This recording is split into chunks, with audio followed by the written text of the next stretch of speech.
When a couple rents what they believe to be their dream home, they think they have finally earned a chance to experience paradise. However, they soon realize that this place is not their sanctuary. It's their own personal hell. Because behind the white picket fences of suburban life in this neighborhood laid a slumbering evil that upon its waking waged an unholy war on those who dared to infiltrate its domain. Activity escalated to such intensity and became so well documented that the case drew in religious leaders, domestic and international paranormal teams, parapsychologists, tech companies, and even a controversial popular TV show. This is the terrifying story of the Bothell Hell House, and this one is an exceptionally scary case. I do not recommend watching this video in the dark or alone unless you like a challenge.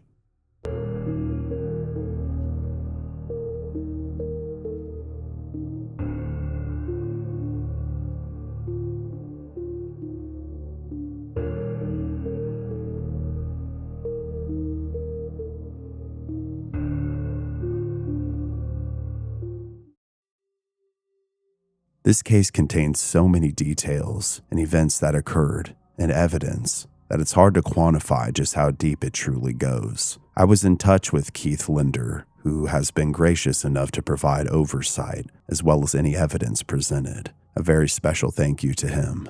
And now, let us start at the beginning. Keith Linder and his then-girlfriend Tina were a happy couple who were both envisioning a bright and blossoming future together. Tina, who worked in debt collection, and Keith in IT, made good money in each of their career fields. But recently, Keith had received a significant pay raise and promotion at his job, which would allow the couple, who up to now had been together for 2 years, to live under one roof. In early 2012, they began to search for a new home that they could enjoy together. This search would lead them to an upper-class suburban neighborhood in Bothell, Washington. Built in 2005 and a large home boasting 5 bedrooms, the two could see themselves having a wonderful time there. Quickly falling in love with the place, they would soon ink a lease agreement to rent it and move in. But little did they know that this bliss they thought they would experience would be all too short-lived. Minutes after signing their lease agreement and the homeowner leaving, strange activity began to occur. As the couple relaxed together and drank some wine in their living room, discussing just how they were going to decorate, they heard something they didn't expect. They suddenly heard a kid cough, and it was originating from upstairs. Surely it wasn't the sound of a kid in their own brand new home because there was nothing there, nor would it have made any sense at the slightest, because the couple didn't have any children, and there was something in their new house. They just didn't realize that. In the weeks ahead, Keith and Tina finished bringing in the last of their belongings. Considering I had just moved, I can relate just how big of a task this unfortunately is. It always seems as if one has accumulated more than they realize in years prior to the move, let alone unpacking, but I digress. As the couple unpacked and made the house feel like a home, they noticed that other odd things began to occur. Many of their items began to go missing, which for most this tends to happen. Something of importance always seems to get lost or end up in some parallel dimension somewhere. But these were things they had already located, and they were random to say the least. Tina's jewelry, which she had already unpacked and had available, began to go missing.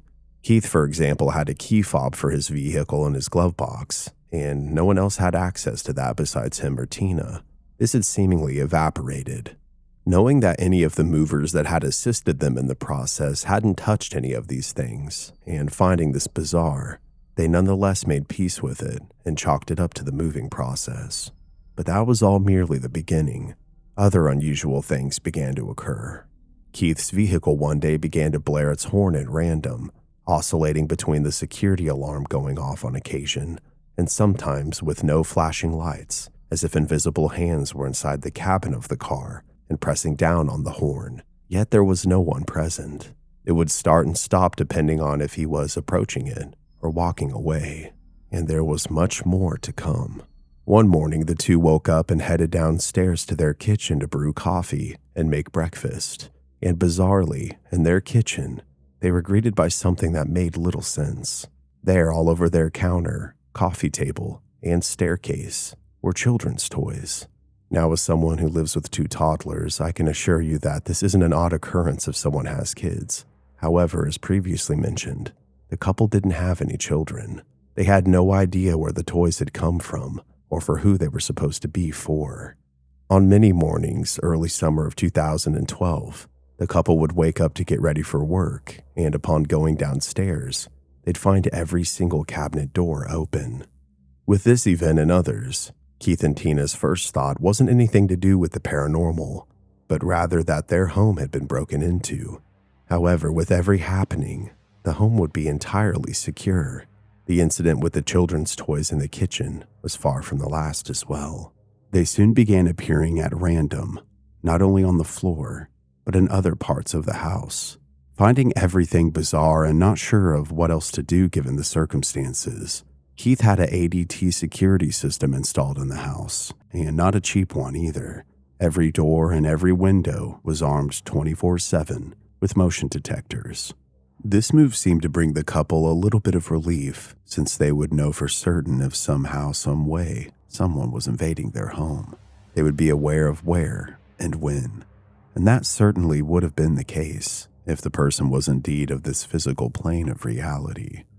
One night, shortly after having the ADT system installed, Keith and Tina were relaxing in their living room, watching one of their favorite shows together. With their gaze towards the television, they both suddenly saw motion off to the side of it, where they had kept a potted plant. Then what happened next shocked both of them.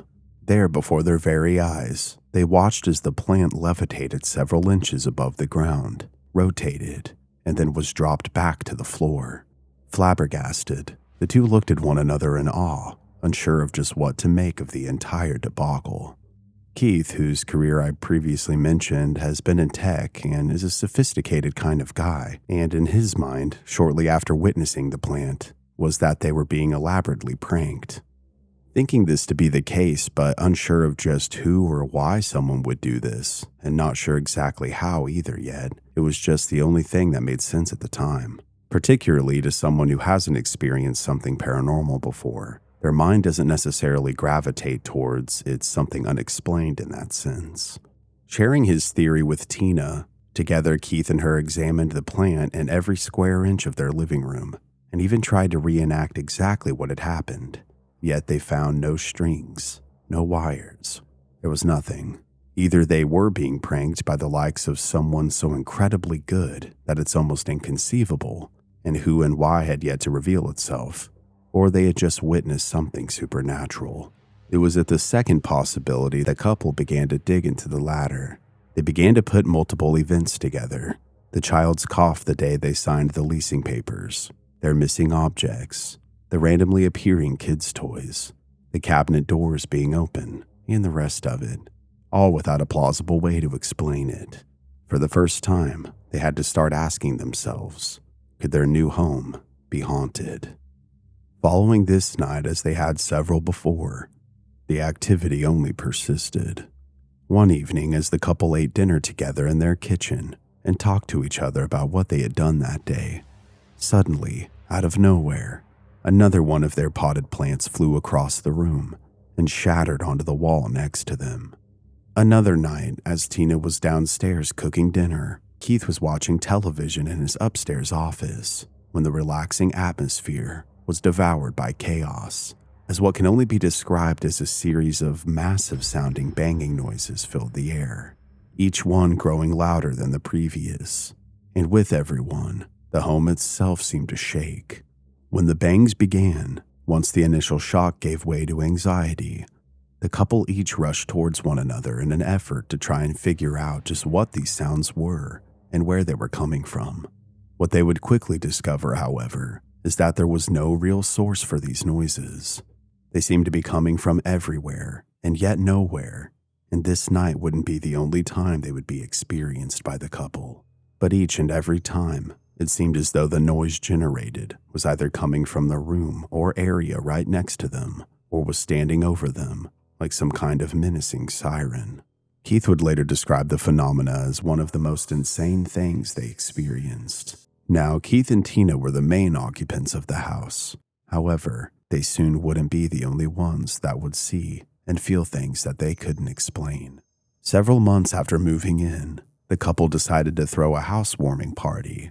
They had wanted to previously, but had held off due to all the strange occurrences that were taking place. But with the pressure of friends and family to have such a thing, they warmed up to the idea with the rationale that perhaps that's what the energy of the house needed. However, what had been occurring within the walls of their home would only continue.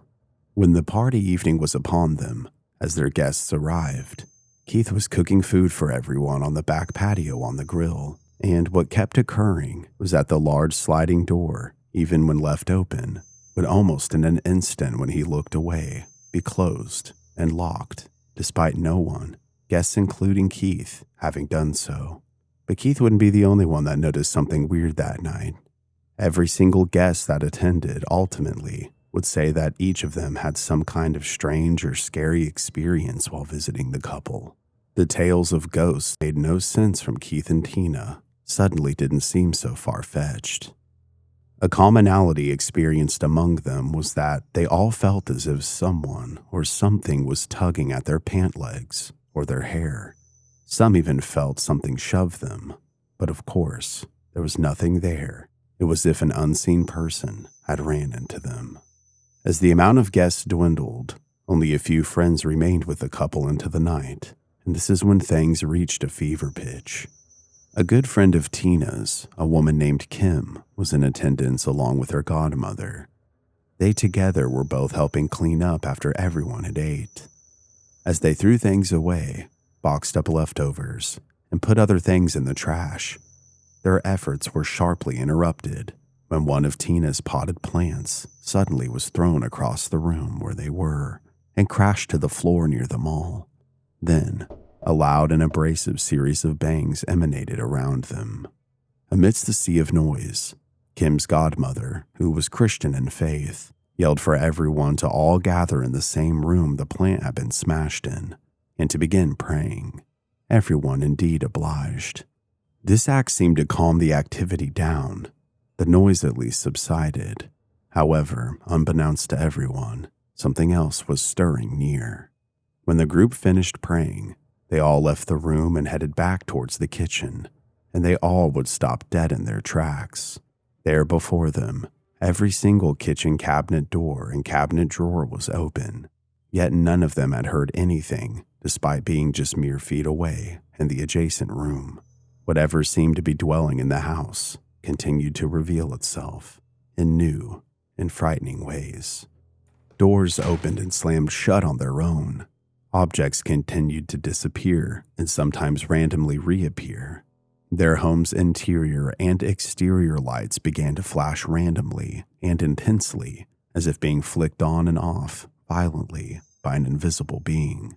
Very concerned that this could be an electrical issue, the couple would be in touch with their landlord, who of course would send over not just one but multiple contractors and electricians to try and determine just what could be causing the issue and to get it fixed. However, each and every time their conclusion was the same. There was nothing wrong with the wiring or the system. Cell phone batteries would drain rapidly. TVs would abruptly turn off and then on by themselves. It was during one of these electrical flashing experiences that Keith first saw the apparition of something terrifying. This particular event occurred in the evening. Tina was taking a bath in the couple's bedroom bathroom, and Keith was working in his home office on his computer. As he downloaded various files, and Tina tried her best to relax, the main light fixture in Keith's office suddenly went out. This also wasn't a power surge of any kind, and the power wasn't cut off to anything else in the house, because Keith's computer was still on, and so was the adjacent hallway light. Looking up because of how unexpected this was from his computer chair towards the light's location, Keith suddenly heard the flick of a light switch in the quiet stillness of the room, and in doing so, saw a figure standing there in the doorway. Thinking perhaps it was Tina who thought he wasn't in his office, he began approaching, but as his eyes adjusted, Keith quickly began to realize that this figure was not Tina. It appeared to be a woman. She was gray in color. She appeared to be wearing a dress and had shoulder-length brown hair. She wasn't facing the interior of the office where Keith was, but rather seemed to be looking off into the distance down the hall, and wasn't transparent in appearance, but rather seemed solid, like a normal person would be, and was moderately illuminated by the light there in the hallway. Finding this odd, but wanting to figure out just who this woman was and why she would be in his house, Keith made his way quickly towards the hallway, but before he could confront her, she seemed to vanish before he could. Picking up speed to try and catch up to her, Keith hurried and moved, but even as he rounded the corner, the woman was simply nowhere to be found. Heading to the bathroom, he would find Tina still in the bathtub. At the sight of his face, Tina asked what was wrong. Keith told her the only explanation that he could come up with that made sense. He told her that he believed that he had just seen the reason behind all of their ghost problems. It seemed as though whatever this thing or this woman was, that she wanted to make her presence known to him for one reason or another. Things for the rest of that year, as they had in the past since they had moved in, only seemed to escalate until randomly, one day, they stopped. As the couple entered the year 2013, they had little to no activity taking place, and although they still felt uneasy, as if something still remained there haunting them, and that they were still being watched, whatever presence didn't seem to be engaging them like it had before. Later that summer, Keith got a pretty cool opportunity. He was invited to become a beta tester for what would become the Xbox 360 Kinect system. Now, being an Xbox guy and having grown up gaming and still continuing to do so to this day, I remember not really being very into the Kinect personally, but I appreciated the technology when it did eventually get released. For those of you who aren't aware, the Xbox Kinect was essentially a camera attachment for your Xbox that allowed you to use body movements and gestures to control games and activities on the console. It did this utilizing an in-depth infrared camera and audio array. I know my family had one, and my little brother often utilized it to play games after he got it for Christmas. Well, as Keith began testing, he had no idea that the device was picking up abnormalities. It was actually Microsoft that began to notice. As part of the beta testing program, Microsoft reps would occasionally visit Keith and Tina at their home. These real-world interactions would allow the reps to share valuable insight with their design teams about practical issues and glitches that may have needed to be fixed before launch. Well, the representatives began to notice that Keith's Kinect was picking up dark, shadowy figures around the room he had played in, and floating black orbs. Things that didn't appear to the naked eye, but appeared as such to the Kinect, and despite their best efforts, it continued to happen, and it seemed to only be occurring in this specific location. No root cause was ever determined as to where those black shadows and black misty orbs came from. The rest of the year was fairly quiet, which may have lured the couple into a false sense of security, because in 2014, the activity came back with a vengeance. In January 2nd, 2014, Keith had an accident.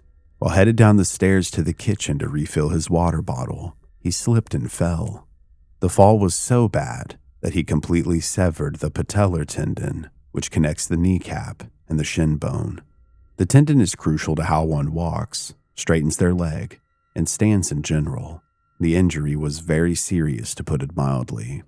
Following this injury, he undergoes emergency surgery to reattach the tendon, and his recovery is going to be extremely painful and will take months. Keith spends his first month confined to the upstairs of his house in the bedroom. This often left him alone and isolated with the presence, due to Tina having to leave during the day to work. Not only was he debilitated while recovering from this horrible injury, but he was left virtually defenseless as well to whatever was lurking within the shadows. During this time, he would often hear activity taking place downstairs, the sounds of heavy footsteps and rummaging. It was as if another person were living in the house, but Keith knew he was alone at the time. One afternoon, the sounds were so loud that, pushing through the pain, Keith decided to limp to the hallway and call out to Tina just to see if she had somehow come home early without making her presence known to him. However, his words were met with silence. And during his recovery, he would also hear banging and tapping sounds around him in the room. They would even be felt and heard directly behind his head on the headboard and wall, and the sensation, as if 1,000 unseen eyes were watching him, was a constant. He would occasionally feel his bed shift, as if something or someone was getting into bed with him, despite there being nothing there. Some of the scariest times when he felt as if his heart was going to exit his chest were when he would hear the phantom footsteps begin coming up the stairs towards him, sometimes slowly and other times at a dead run, but oftentimes with the sounds stopping just moments shy of his bedroom door. It was as if the entities surrounding him were feeding off of his fear and pain.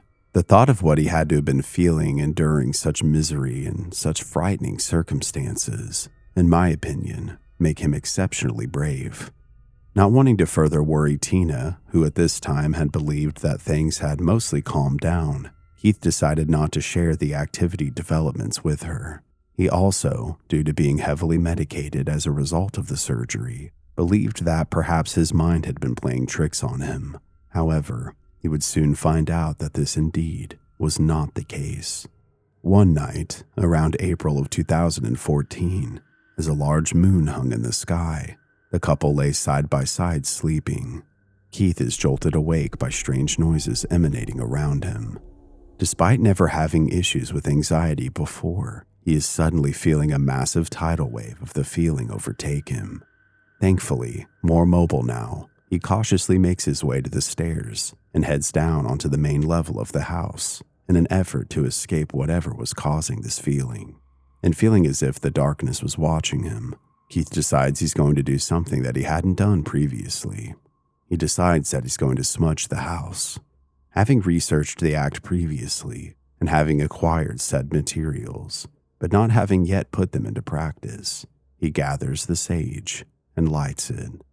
As the smoke fills the space below, Keith hopes that Tina isn't woken up by the scent of the herbs burning.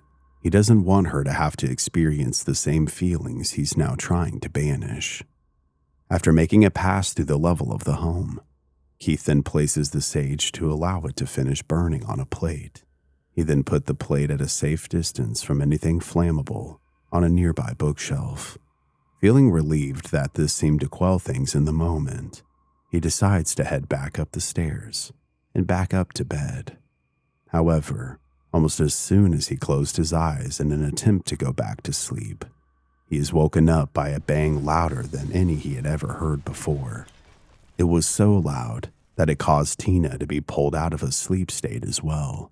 With previous banging noises, they seemed to be coming from everywhere and yet nowhere, but with this one, it was particularly distinct. It seemed to be coming from the area that the bookshelf was located on the main level beneath them, with both of them rushing out of bed and down the stairs to investigate. And there before them, both lay the scattered remains of the smoldering sage bundle and the shattered plate it had been on. Tina, who believed that things had finally calmed down, took one look at the situation and decided to head back upstairs. She made it back to the couple's bed and then broke down sobbing, and who can blame her for that? Following this night, the activity was back, and worse than ever. Just about every single day for the rest of that year, something, in some way, shape, or form, happened. The banging and door slamming now seemed to find them at their most vulnerable, often when they were asleep or in the bath or shower. There were also additional objects that were being thrown now. Candles, books, irons, ironing boards, lamps, and clothes. Nearly everything around the house was being thrown at one time or another. Freaked out, and rightfully so, Keith and Tina reached out to various religious groups and churches for help. Many helped them, but problems persisted. The activity seemed to increase every time they tried to seek help, and intensified even more after that help had left. All of the stress of the horrendous paranormal activity taking place within their home put a massive strain on Keith and Tina's relationship. Arguments surrounding the activity, what could be done about it, became more and more frequent. It was as if the entities within the home reveled in their stress and thrived on their disagreements. One evening, after a particularly big fight, the couple had the post-conflict silence shattered by another loud and explosive banging sound that was coming from the hallway. Keith, who had been in his office, and Tina in another part of the house, both rushed to figure out the source of the sound. To their shock, their large bedroom door was torn off its hinges, and there in the hall. Then, upon further surveying, the two also realized that every single one of their light fixtures were shattered, and the glass littered the floor all over the home. With the ineffectiveness of religious help, the couple had reached out to various paranormal groups for assistance, and one of the groups would actually arrive to conduct an investigation just mere hours after the door happening. Upon arriving, one of the first things the team noticed was that there was a strange humming noise coming from within the house. Asking Keith and Tina just what this was, the couple at first was perplexed and weren't aware of any humming noise. But after being taken out of the house and brought back in, they could notice it as well. The door had been left where it was originally placed, and the team would witness an eerie white mist rising from the hallway around it. Later that night, after the investigation had concluded and Keith had put the door back on, the two were exhausted. They decided to lay down and get some much-needed sleep, but as many nights before this one, their peace was violated, but this time by the screeching sound of a smoke detector's alarm. Although the smoke detectors had gone off on their own previously, with no smoke visible or in existence, this time it seemed different. As they opened their eyes and glanced towards the bedroom door, they would both see a faint, orange glow pulsing in the darkness beneath it. To further investigate, which of course one should never do this if there is a fire, the doorknob could be searing hot, and doors which act as fire barriers should never be opened. But being half awake and startled, Keith decides to throw the door open, and there indeed was a fire, but thankfully not a raging inferno. Bizarrely, however, the fire was just mere inches away from the crease where the bottom of their door was, and it was coming from a book that was burning there. Between the flickering of the flames, the beeping of the smoke alarm, and the crackle of the fire, Keith was creeped out and unnerved. With his right foot, he slightly moved the book, flipping the cover over and extinguishing the flames. In this moment, he was able to finally figure out just what the book was, and to his bewilderment, it was one that he had held near and dear. It was his personal Bible, but what made this all the more puzzling is that it had gone missing randomly in 2012 from his nightstand. Once the book had cooled down, post the flames being extinguished, Keith picked it up. It was then that he realized that there seemed to be some kind of bulge among its pages, as if something was tucked between them. Flickering through the burnt pages, he discovers that there is a charred wooden cross within. And even stranger, he had bought the cross fairly recently from Amazon. This event in particular made Keith and Tina feel frightened, something that perhaps up until this point they hadn't truly experienced, despite everything previously mentioned. Keith had installed a security system some time back, but in addition, following the burning Bible incident, installed multiple cameras inside the home in an effort to document the activity further.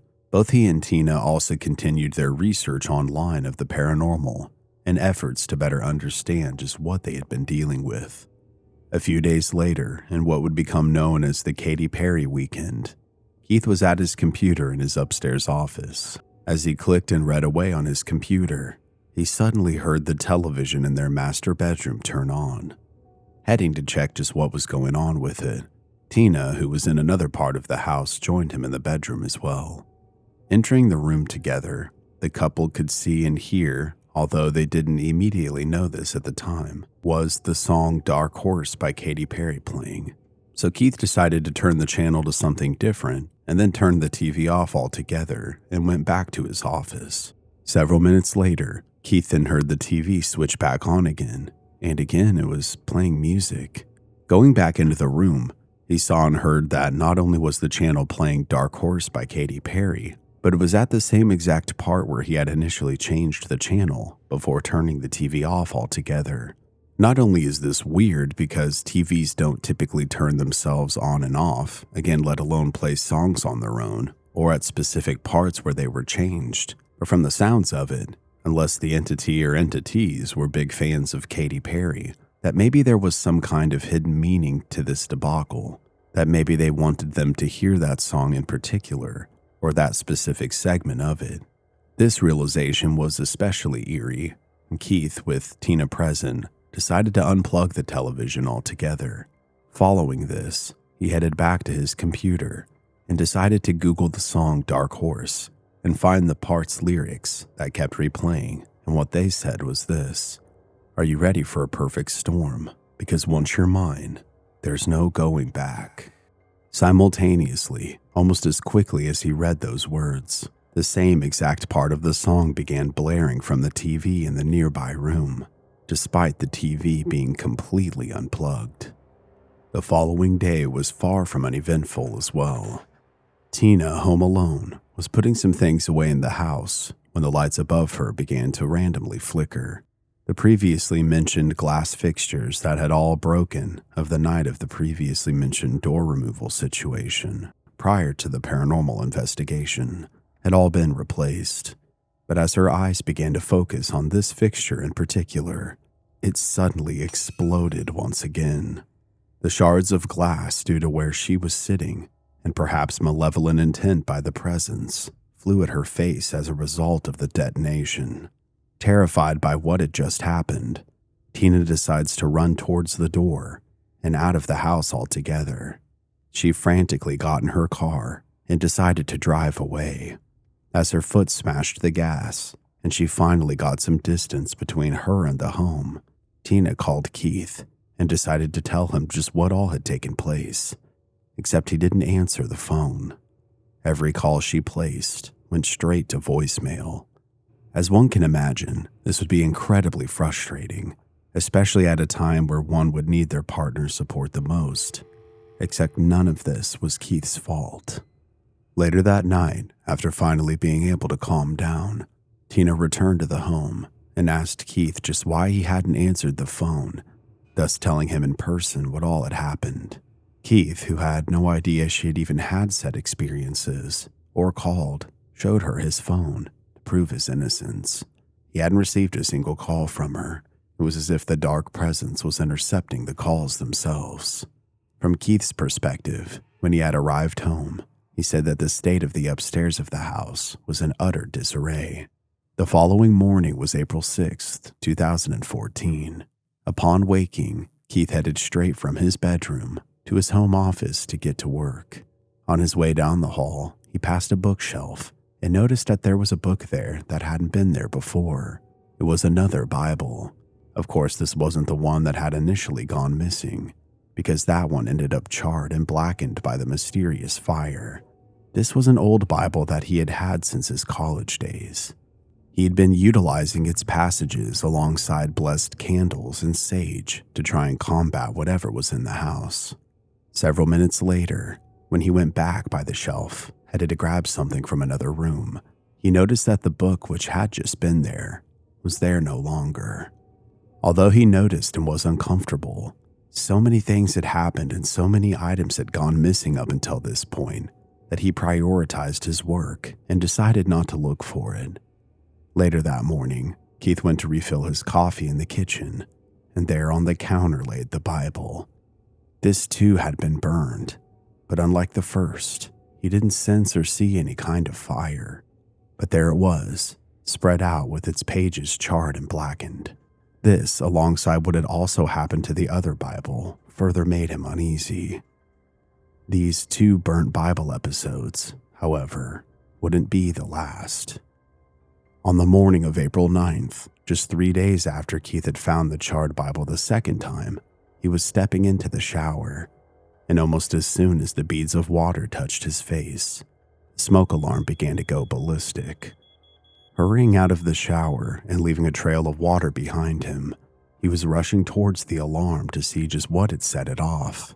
As he went to the doorway of his bedroom, he suddenly felt something run by him as if an invisible entity was rushing from the direction of his office, where the smoke was billowing out and thundering down the stairs, the same stairs Keith fell down a few months ago. This experience broke his focus away from the first problem, the smoke coming from his office. Keith completed his way to the landing where he could see the front door of the house below him. He watched as the door flung itself open on its own and then slammed shut with great force. Running down the stairs and trying to turn the knob, he found that the door wouldn't budge. It was as if it was being held shut by someone outside or inside. With the alarm still blaring in the background, Keith then switched his focus back to the fire. Keith is a fan of the Final Fantasy video games, and above his computer he'd hung a poster of the franchise, and it was this, the collector's edition Final Fantasy Advent Children poster, that was now in flames. He quickly ran and extinguished the flames, but with the room engulfed in smoke, and indeed smoke was filling the house as a whole, and not wanting to further inhale the toxic fumes, Keith knew that oftentimes smoke kills people in fires, not always the fires themselves. Keith runs for the front door to exit the home, but again it won't budge as he tries to open it.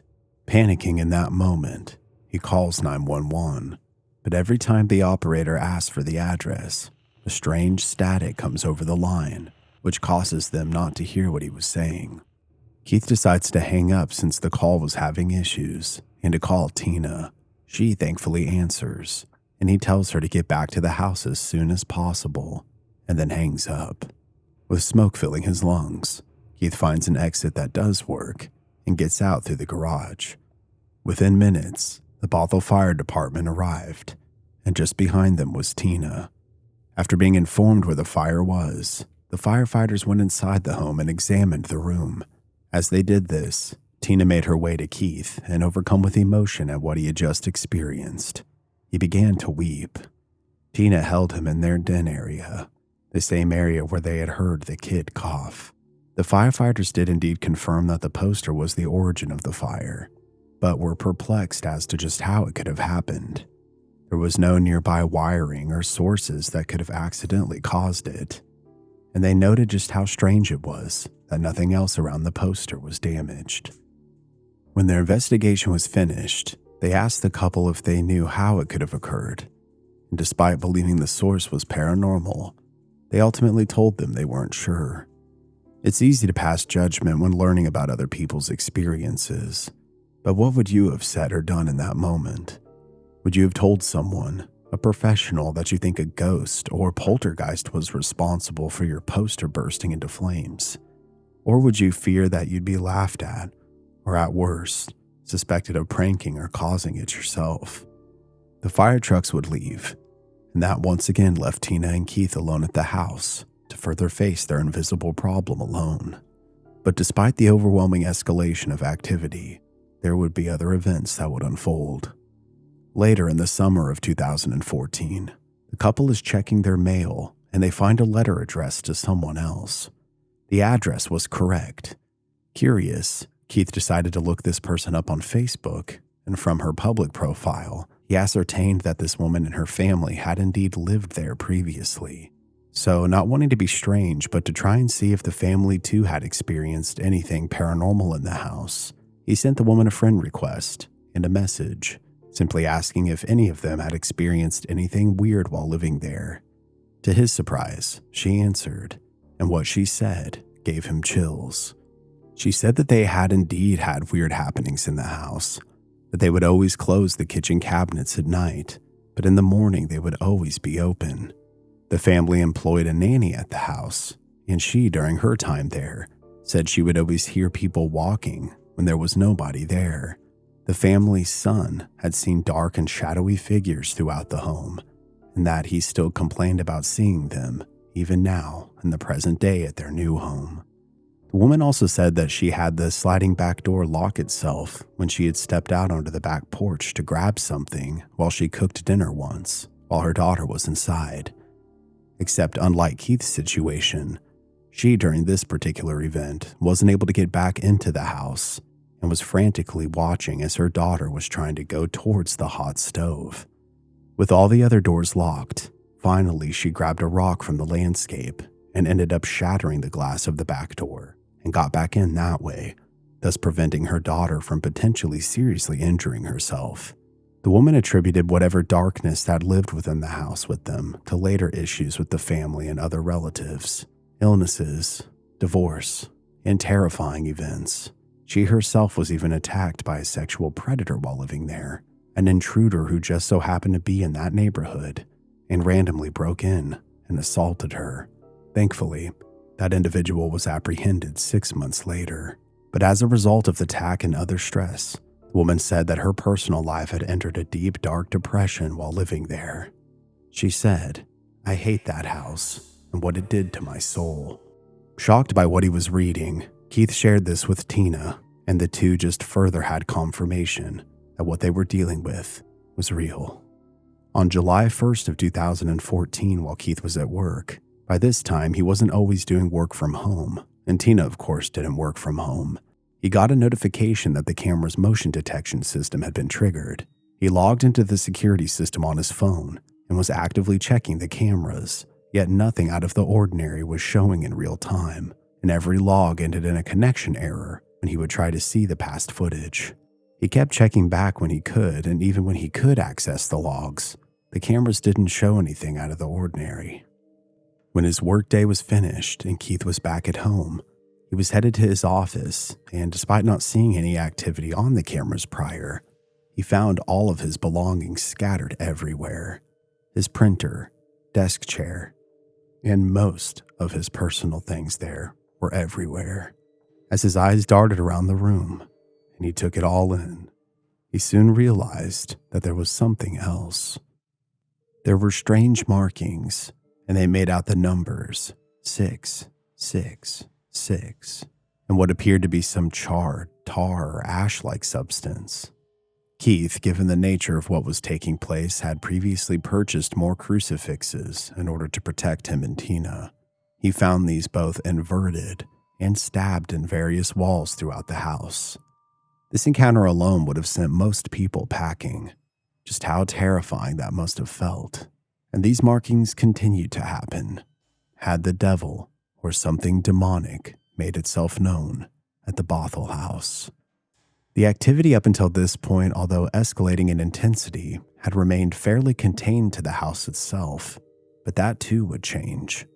Keith in his position found himself occasionally traveling for work and would frequently stay in hotels in whatever cities he would need to conduct business in.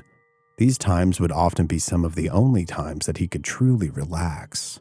However, one night, as he stayed in a hotel, he was fast asleep, and the covers that laid over his body were suddenly ripped off of him, as if something large and invisible had yanked them with a lot of strength. Keith woke up frantically as a result of this, as most of us would, and his eyes darted around the room, searching for anything or anyone that could and should in all theory be there. But there was nothing, just the hotel sheets strewn across the floor, and the sound of the room's AC unit buzzing. With traveling, the agreement between him and Tina were that they would both always keep their phones on with notifications available in case they needed to reach out to each other. While the following morning, despite not seeing or hearing anything, when Keith grabbed his phone to check it upon waking, he found that dozens upon dozens of messages were suddenly making their way through. They were from Tina, and something had happened. Each message seemed more intense and scared than the last. The poor woman had faced a slew of horrifying paranormal activity. More than concerned, Keith called her but didn't seem to be able to get through. He would call a total of 10 times before she finally answered. With the stress of everything to do with the house causing cracks in the foundation of their relationship, Tina had also been worried that Keith was having an affair on her due to the frequent traveling with his job. This had also been playing over and over again in her mind, because randomly, and shortly before Keith began traveling, women's jewelry began appearing in the house. Jewelry that didn't belong to her.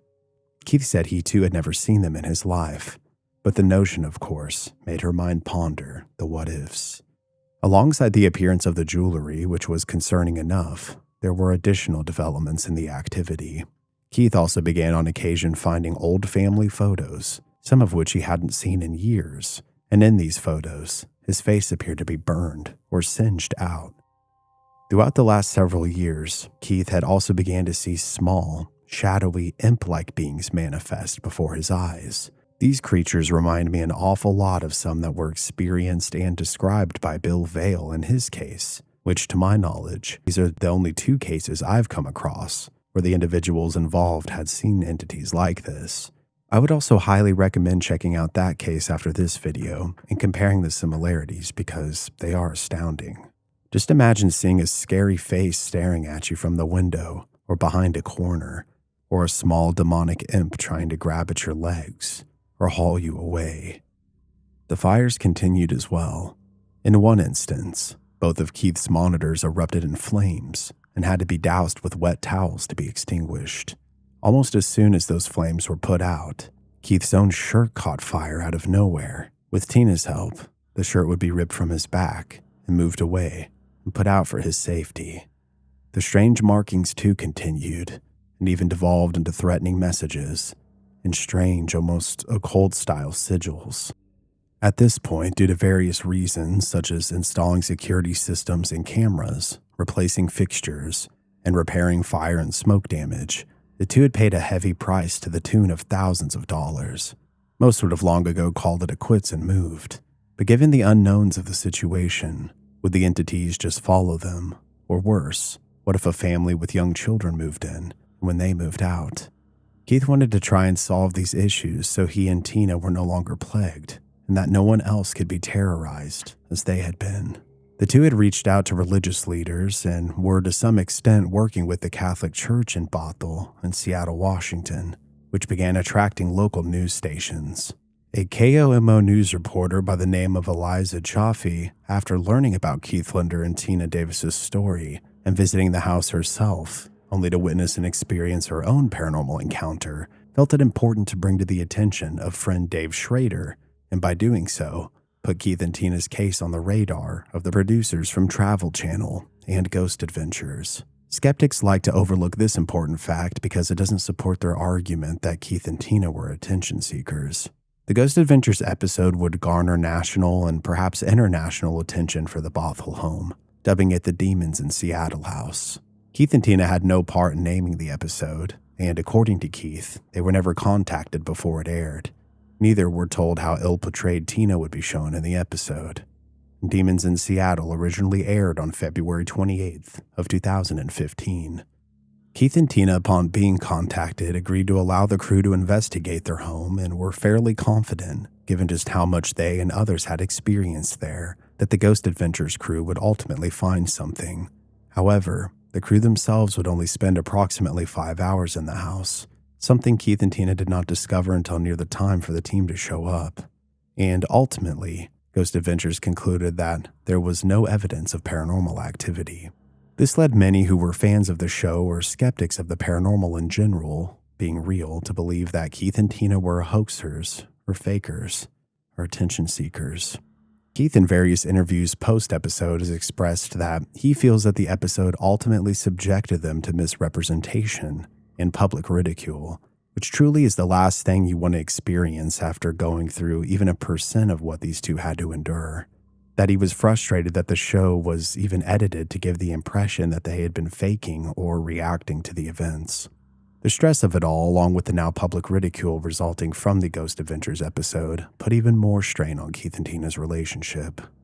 Several months following the episode, another paranormal team this time would conduct research and continuous research at the home.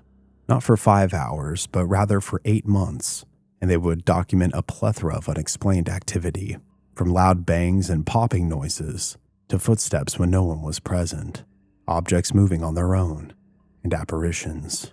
The activity convinced 2 members of the team, Nicole Novell and Carissa Hardley, to come and actually stay at the house for 3.5 weeks, which took place in late January in 2016. They too would experience and document some truly scary and weird activity there.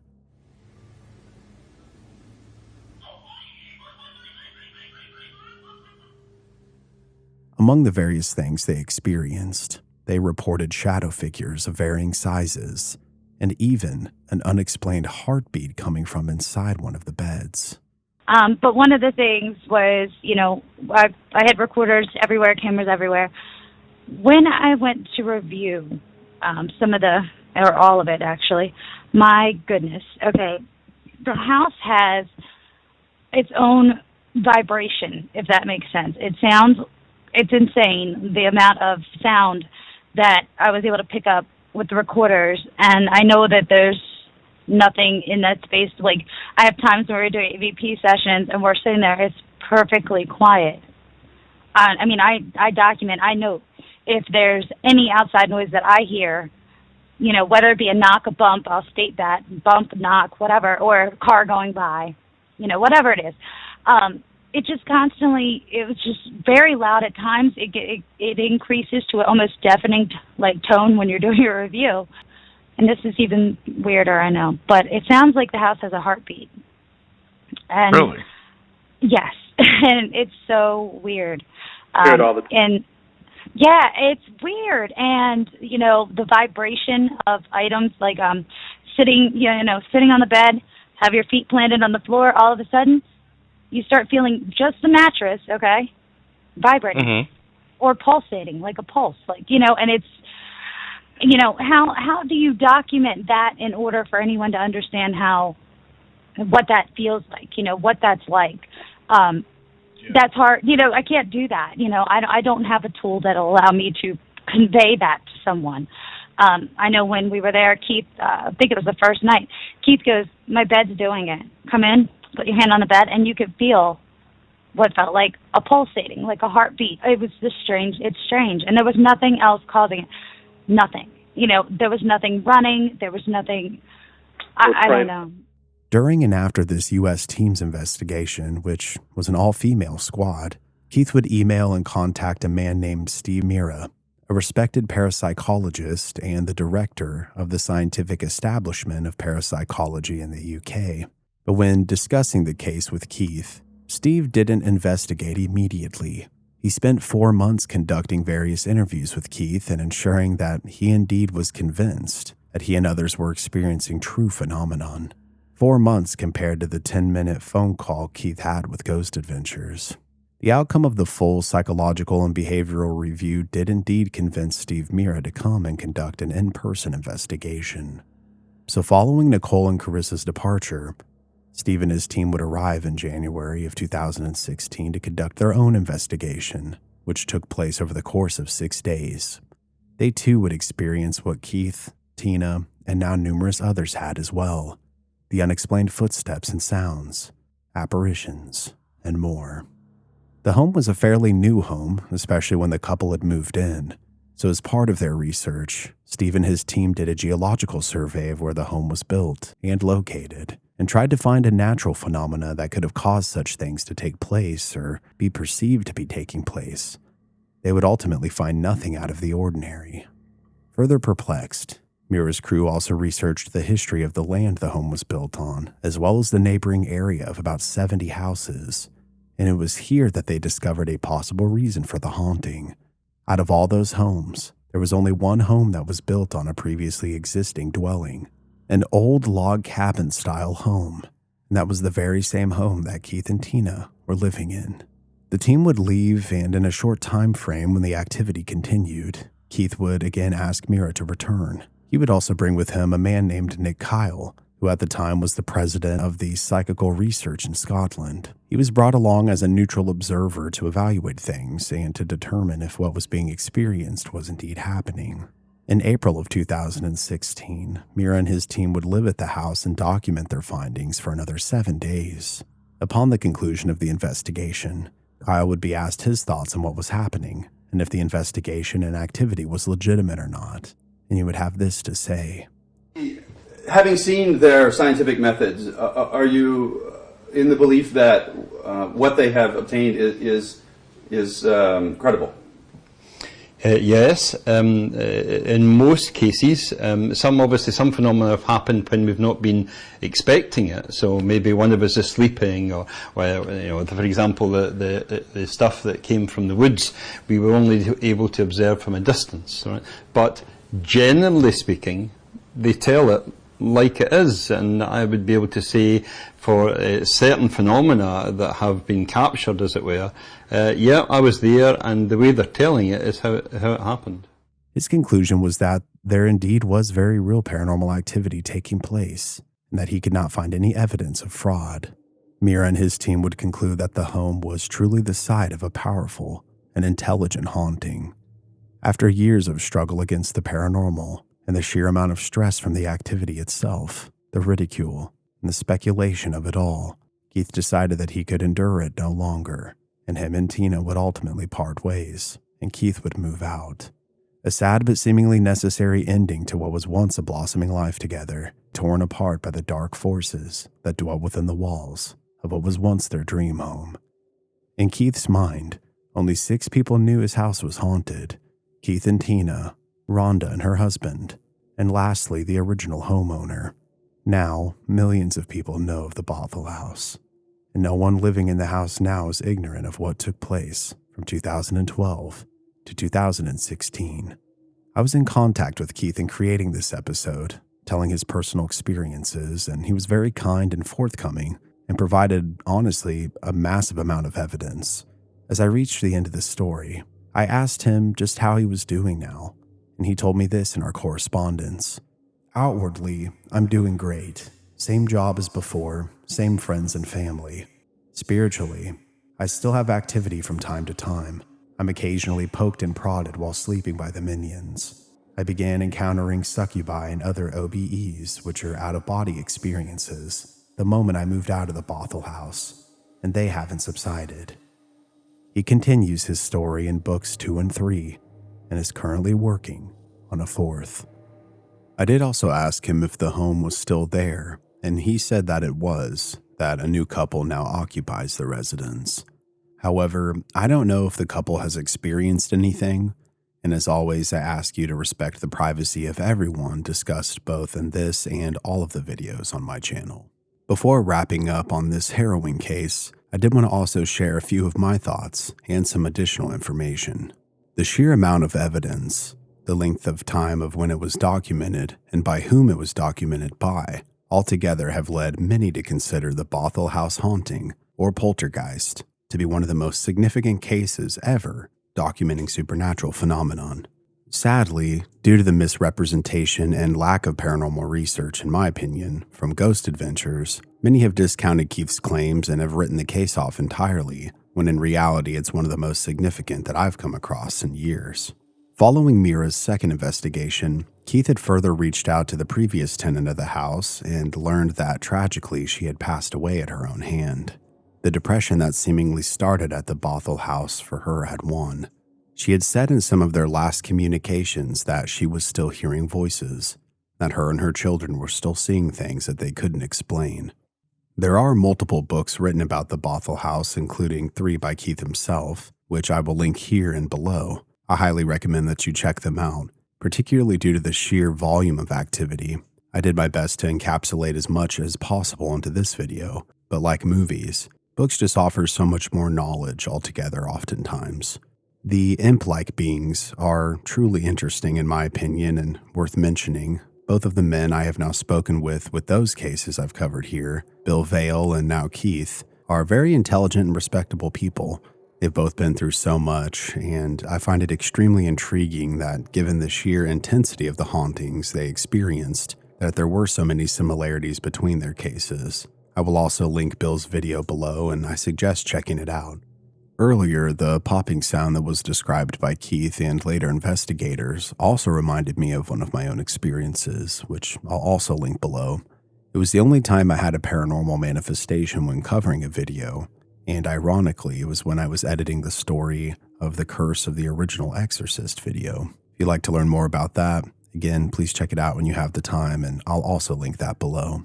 In my communications, I have to say that Keith has been very gracious with his time and resources. He's provided multiple photos, videos, testimony, and files for me to portray his story accurately. I appreciate that very much, and I truly believe that he's a very brave man, having endured such horrors inside the walls of the Bothell Hell House. I've also spoken with other investigators who've been in contact with Keith over the years, and they very much confirmed to me that his story hasn't changed all this time, and that they believe the case to be one of the most well-documented and disturbing stories they've come across as well. These entities or presences typically start small and slowly but surely manifest larger and larger acts. Whether they are non-intelligent or, in Keith's case, intelligent beings, their motives or the reasons why or how typically remain unknown, which makes the phenomena of paranormal activity all the more terrifying, yet fascinating. So as with many cases I've covered here, I will leave you with these parting words, a warning perhaps. When you believe you've found your dream home, it could truly be your worst nightmare in disguise. Be cautious, be aware, and don't let this be you. Thank you all so very much for watching this brand new video. Again, a big thank you to Keith for allowing me to tell his story and for providing all the things that he did. Please check out his books, which I will have linked in the description and below. Let me know what your thoughts on the case are, and if you have any case suggestions, or if you've had any experiences of your own, please share them in the comments. Please like the video if you enjoyed it, share it with a friend or on social media. This helps tremendously, especially with the seemingly limited reach on YouTube these days. And please, if you haven't already, subscribe with notifications on. You can purchase my books and merchandise at www.mysteryarchives.store or become a patron at patreon.com/mysteryarchives. There at tier 2 or higher, you can watch all my content ad-free. I appreciate all your patience and support and for being such an incredible community. Together we will continue to take shelter from the storms that life throws at us. This has been Cody here at Mystery Archives. Make sure to stay safe out there and take care. I'll see you next time.